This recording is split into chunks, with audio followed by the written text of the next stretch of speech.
বলছি শোনো না, এই নাও 30 টাকা।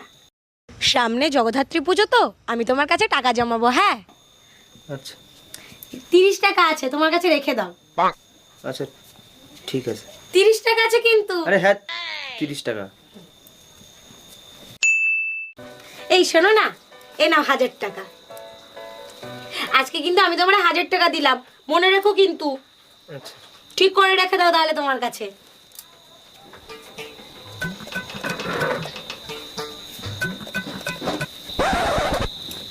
দাও আমাকে 30,000 টাকাটা দাও। 30,000 টাকা?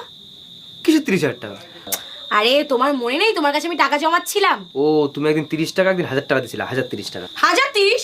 কিসের 1030? তুমি কি কোনো হিসাব টিসাব জানো না নাকি? এই মাথাটা তোমার কোন অফিসে চাকরি দিছে? হ্যাঁ দাও আমার 30,000 টাকা দাও। আরে বাবা 30 টাকা আর 1000 টাকা। হ্যাঁ 30,000 টাকা দাও, আমার টাকাটা দাও। শোনো